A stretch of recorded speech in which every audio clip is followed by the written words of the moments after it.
மாண்புமிகு அமைச்சர் அவர்கள் இதை செயல்படுத்துவதற்கு முன் வருவாரா என்று தங்கள் வாயிலாக கேட்டோம். மாண்புமிகு அமைச்சர், மாண்புமிகு உறுப்பினர் அன்பழகன் அவர்கள் நீண்ட நெடுங்காலம் அமைச்சராக இருந்தவர்கள் இதை அப்பொழுதே செய்து முடித்திருக்கலாம். இவ்வளவு முக்கியமான வேலையை என்னிடத்தை விட்டிருக்கிறீர்கள். இருந்தாலும் முன்னாள் அமைச்சருடைய கோரிக்கை இந்நாள் அமைச்சர் ஏற்றுக்கொள்வார்.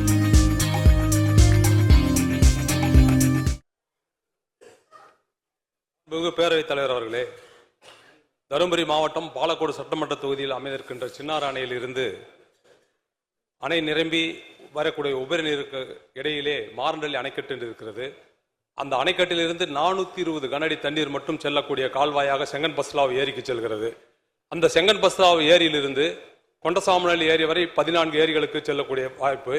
அதே போல பாப்பார்பட்டி ஏரி வரை, புலிகரை ஏரி வரை என்று கிட்டத்தட்ட 100 ஏரிக்கு பக்கமாக தண்ணீர் செல்லக்கூடிய நிலையிலே சின்னாறு அணையினுடைய அணை நிரம்பி வரக்கூடிய உபரி நீரானது இந்த அணைக்கட்டை தாண்டினால் நேராக ஒகேனக்கலுக்கு தான் சென்று அடைகிறது.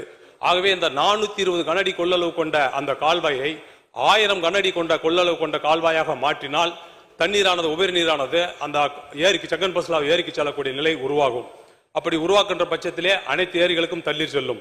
உபரி நீர் வருகின்ற பொழுது 420 கனஅடிக்கு மேல் வருகின்ற தண்ணீர் அனைத்துமே ஒகேனக்கலுக்கு சென்று வருகிறது. இதே சின்னாறு அணையிலிருந்து வரக்கூடிய உபரி நீருக்கு சாமனூரிலே ஒரு தடுப்பணையும் தொல்லக்காது என்ற இடத்திலும் ஒரு தடுப்பணையும் கட்டினால் அந்த பகுதியில் இருக்கின்ற விவசாய பெருமக்கள் முழுமையாக பயன்படக்கூடிய வகையிலே அது அமையும். ஆகவே மாண்புமிகு அமைச்சர் அவர்கள் இதை செயல்படுத்துவதற்கு முன் வருவாரா என்று தங்கள் வாயிலாக கேட்டோம். மாண்புமிகு அமைச்சர் அவர்கள் அரை மணி நேரம் அமைச்சர் பதில் சொல்லியிருக்காங்க. மாண்புமிகு பேரவைத் தலைவர்களே, ஆனால் மாண்புமிகு உறுப்பினர் அன்பழகன் அவர்கள் நீண்ட நெடுங்காலம் அமைச்சராக இருந்தவர்கள் இதை அப்பொழுதே செய்து முடித்திருக்கலாம். இவ்வளவு முக்கியமான வேலையை என்னிடத்தை விட்டிருக்கிறீர்கள்.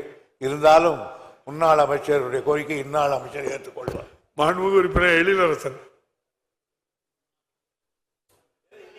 மாண்புமிகு பேரவைத் தலைவர் அவர்களே, இல்ல வெள்ள பாதிப்பு உங்களோட முடியுது. மாண்புமிகு நீர்வளத்துறை அமைச்சராகவே முன்னவர் அவருடைய மாவட்டத்திலிருந்து வருகிற பாலாறு காஞ்சிபுரம் எல்லையில் நுழைந்து பிறகு அது நீண்ட தூரம் பயணித்து அது கடலில் கறக்கிறது. அந்த பாலாற்றின் நடுவே தடுப்பணை கட்ட வேண்டும் என்ற நீண்ட நாள் கோரிக்கை இருக்கிறது.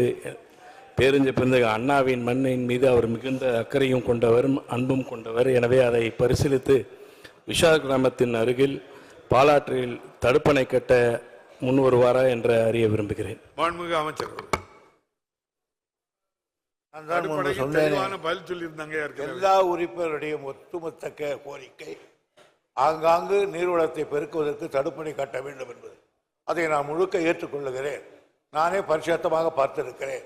எனவே இந்த ஆண்டு முதலமைச்சரிடத்தில் இதை எடுத்து கூறி பெரும் நிதியை பெற்று 1000 கழுப்பணைகள் கட்டுவதற்கு வேண்டிய அனுமதியை பெற வேண்டும் என்று முயற்சிக்கிறேன். ஆகியனால நிச்சயம் அண்ணா தம்பி மண்ணன் எல்லா மண்ணுக்கும் கட்டப்படும்.